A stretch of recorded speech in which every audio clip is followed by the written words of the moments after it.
Welcome to the JMJ Commercial Realty Podcast. Dive into market insights, winning strategies, and the stories shaping today's commercial real estate landscape. Let's get started. Well, hello everyone, and welcome to the JMJ Commercial Realty Podcast. I am Adam Schertzer. I'm an advisor and salesperson at JMJ Commercial Realty, and I'm joined by the owner and broker of JMJ Commercial Realty, Josh Cedia. How you doing, Josh? Hey, Ad, doing well. What's going on with you? Doing great, doing great. I know the topic that we were going to talk about today is interest rates. It's something you always hear about on the news. The Fed's lowering rates, the Fed's raising rates, the Fed's being pressured by the president to lower rates, and it affects inflation. And it seems like interest rates really play a big role in everyone's lives. So I think this should be an interesting podcast to listen to. But specifically, how do these interest rates affect if someone's buying or selling commercial real estate?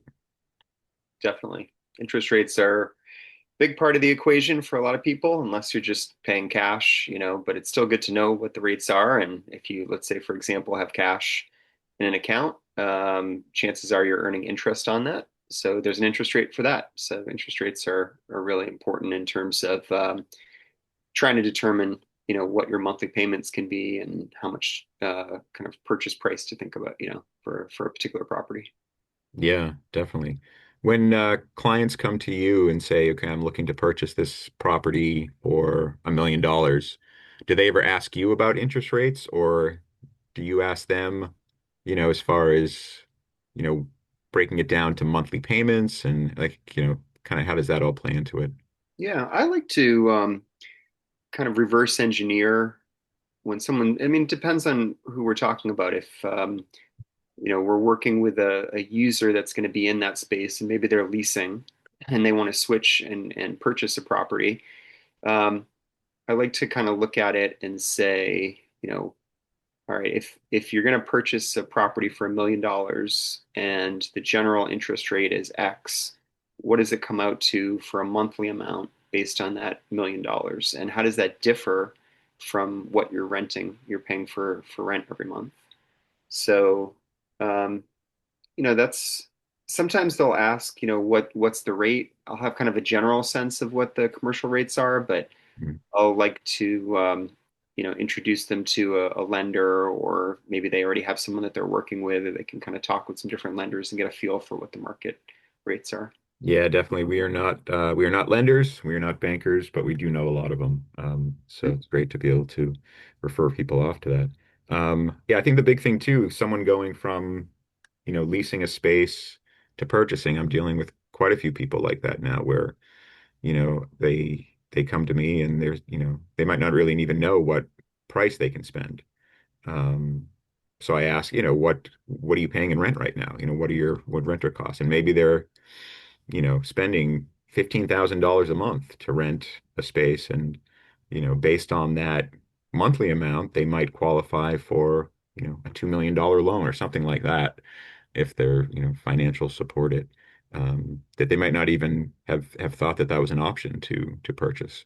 So I think it definitely opens up a lot more possibility um, for someone like an owner user that's already, established and has been, spending a certain amount of money each month, which I imagine banks like to see when they're going in for a loan.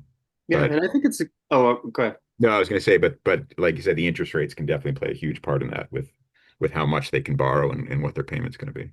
Yeah, and I think it's a good idea for a buyer to talk with a lender early in the process, because it would be a shame if you're really going out there looking at a bunch of different properties and then you find something that you really love and you find out that you just it's unrealistic in terms of what your monthly amounts are. So if you have an idea of, okay, here's what the interest rates are, here's roughly what it's going to be in terms of a monthly amount, here's how much that the bank is looking for putting down as a with this purchase, here's kind of a realistic, rough kind of idea of a price range. I think that can be really helpful earlier in the process.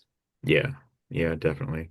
And then even though rates can change over time, they, ideally wouldn't change that much to affect, I would think. I don't know if you've had any experiences with that where you started working with a client and the interest rates went up and all of a sudden that changed the, price point that you were looking at with them.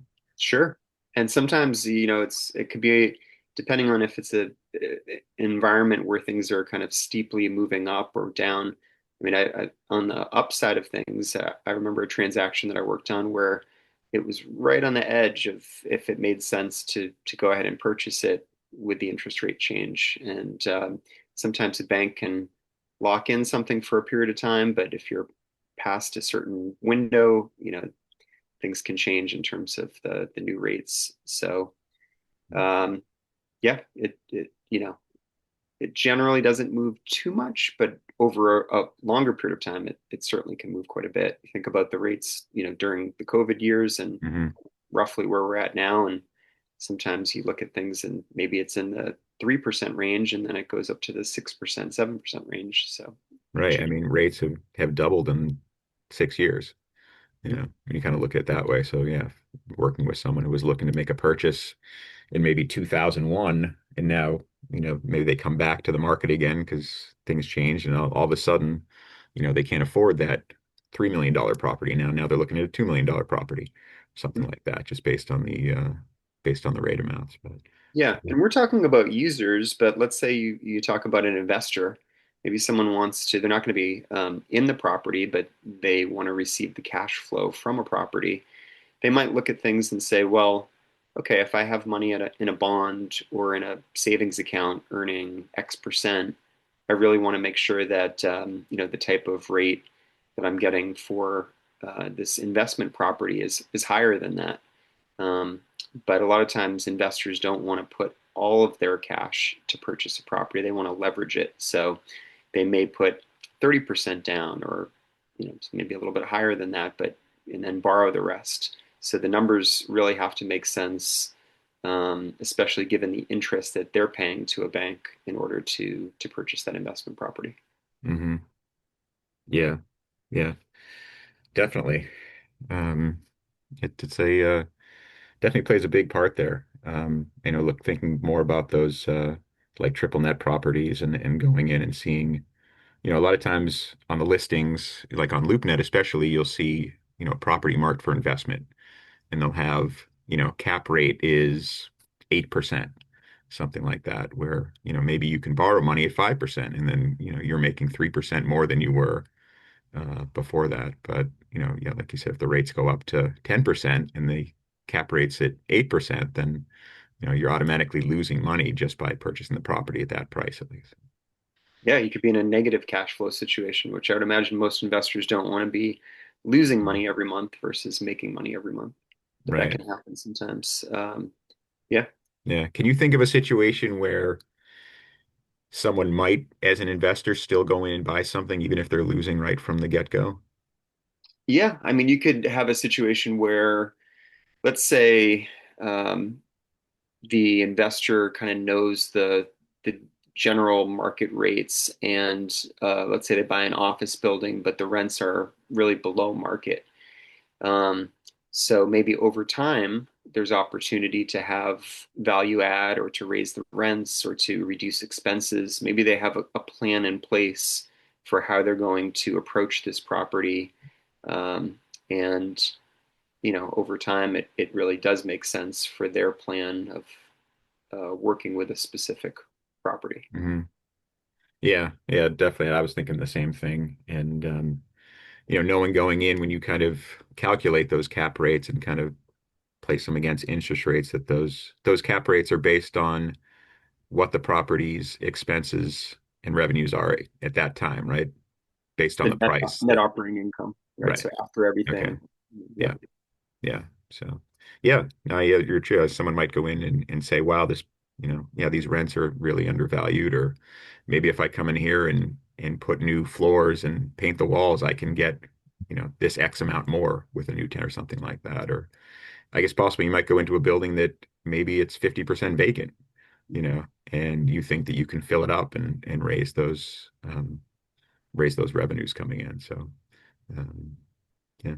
Yeah, maybe there's a situation where, it has a larger lot and you could look at it and say, well, maybe in the future I could do some development. Maybe I could add to the building or I could have another building or I could, change the zoning. And if the zoning changes and it's looked at as, a mixed use, or maybe it could be some residential with some office or different things. So there's a lot of, I think that's what's really kind of neat about commercial. We've talked about it in the past episodes, but each property can really be so unique, and you know, you could kind of put a different spin on, or a different way that you could kind of envision how things could work with Hmm. the property. Yeah. Yeah, definitely interesting stuff.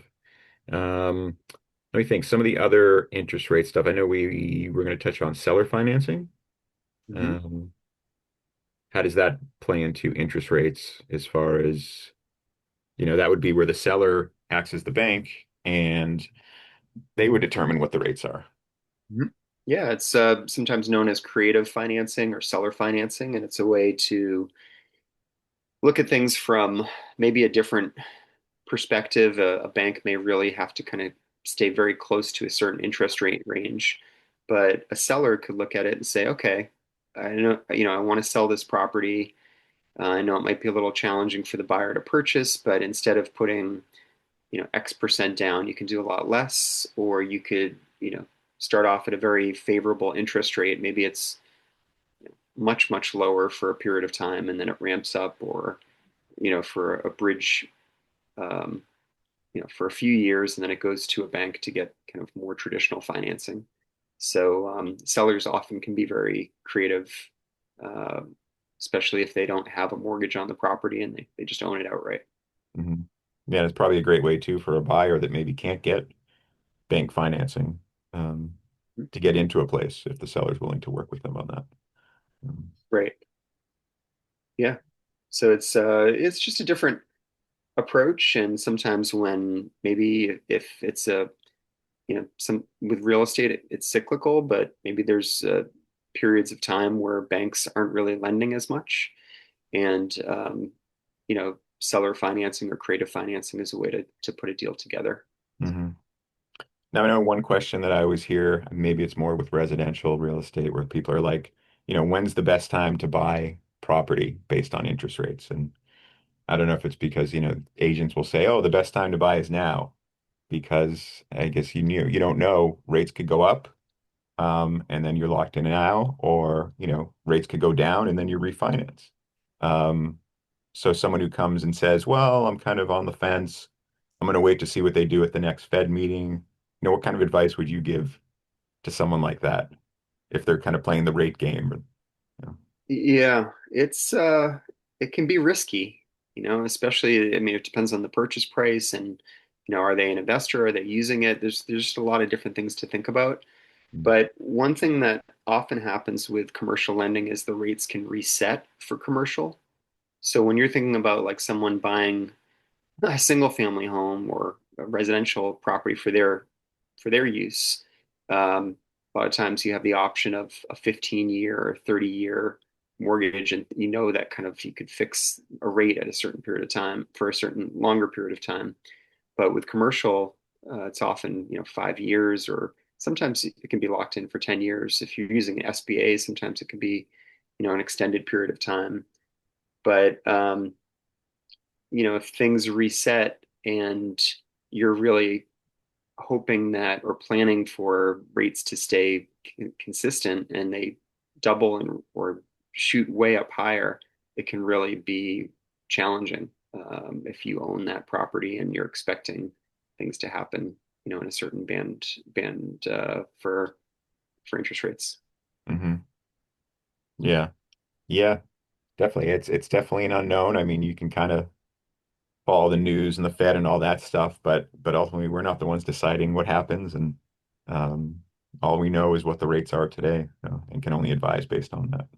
Yeah. And you see in the headlines, I mean, at least now when we're recording, there are, for example, office buildings in different parts of the country that are selling at half the price, or it's really steep discount from what it was purchased just sometimes a few years back, 4, 5, 6 years back. So, like I said, there can be a lot of risk, especially if you're really dealing with very large properties and expecting certain things to happen. Hmm. Definitely. Yeah, well, this is all great advice about interest rates and kind of how they affect commercial real estate, kind of play into what we do. Before we wrap up, anything else you wanted to add about interest rates? Well, just going back uh, in the past, we've talked about we take a consultative approach.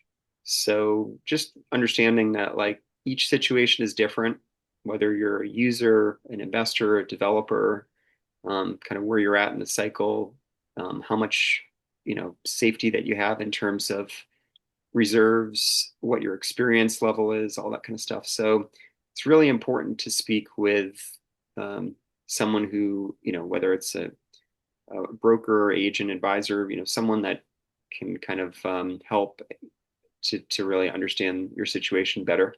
And it's also good to talk with some of the lenders out there and get a feel as well, just another um, set of eyes to kind of look at your situation. So just some things to think about. Definitely. Yeah, great advice. Awesome. I want to thank you for being here. I want to thank all of our listeners for tuning in.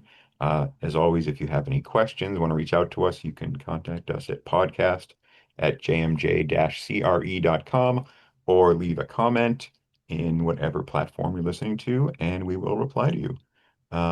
So once again, thank you, Josh.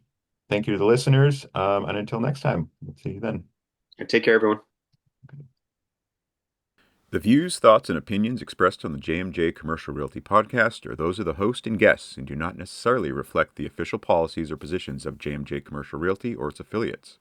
The information provided in this podcast is for informational and educational purposes only and should not be considered financial, legal, or real estate advice. Listeners are encouraged to consult with qualified professionals regarding their specific real estate or business needs. JMJ Commercial Realty makes no representations or warranties as to the accuracy, completeness, or suitability of any information discussed. Reliance on any information provided in this podcast is done solely at your own risk. By listening, you agree that JMJ Commercial Realty and its representatives shall not be held liable for any losses or damages resulting from the use of information shared.